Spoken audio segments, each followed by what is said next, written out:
آپ کیا رشیا کی طاقت کو کم سمجھتے ہیں؟ اتنی بڑی طاقت، اتنی بڑی پاور.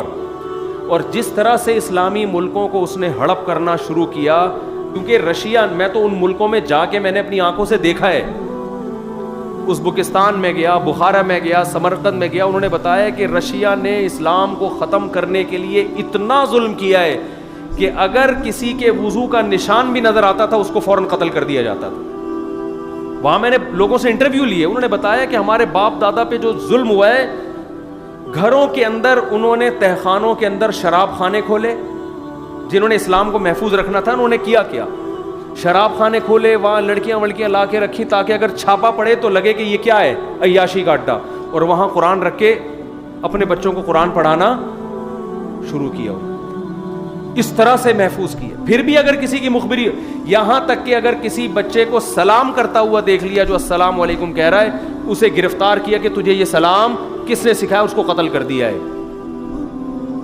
اس طرح سے ظلم کر کے کیا کیا ہے، اسلام کو ختم کرنے کی کوشش.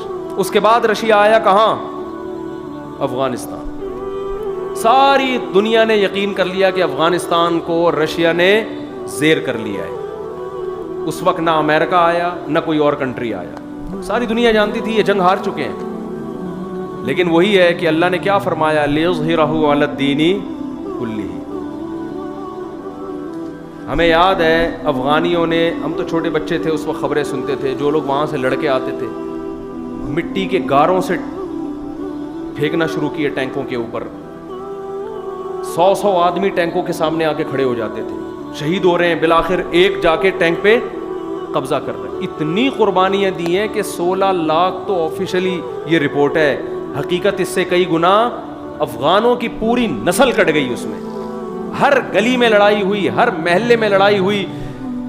یعنی اتنی پاورفل آرمی سے عوام لڑی ہے، عوام جن کو نہ اسلحہ چلانا آتا ہے نہ باقاعدہ ان کی کوئی ٹریننگ ہے. وہاں کے علماء، مدارس کے لوگ کھڑے ہوئے، یونیورسٹیوں کے، کالج، جس کے ہاتھ میں جو آیا انہوں نے اتنا لڑے ہیں شہادت. اور پھر اللہ نے آسمان سے ان کی مدد دکھائی، ان شہداء کے خون میں خوشبو سنگھائی اللہ نے ان کو. یہاں تک تھا کہ راکٹ لانچر کو وہ جانتے نہیں تھے کہ یہ ہے کیا ہے. اس میں پانی پیتے تھے، اس کا جو لانچر ہوتا ہے نا اس میں پانی پیا کرتے تھے. اتنی جانیں کٹی ہیں، اتنی جانیں کٹی ہیں. بالآخر چند سالوں کے اندر وہ روس جس کے بارے میں کہا جاتا تھا کہ اگر پنجہ گاڑ لے کسی کا باپ بھی اس ہاتھی کے پنجے کو اٹھا نہیں سکتا، دنیا کی غریب ترین قوم نے اس کے ایسے ٹکڑے کیے ہیں، ایسا اٹھا کے پٹخا ہے کہ اب دوبارہ افغانستان کے رخ کرنے کا وہ نام نہیں لے رہا. یہ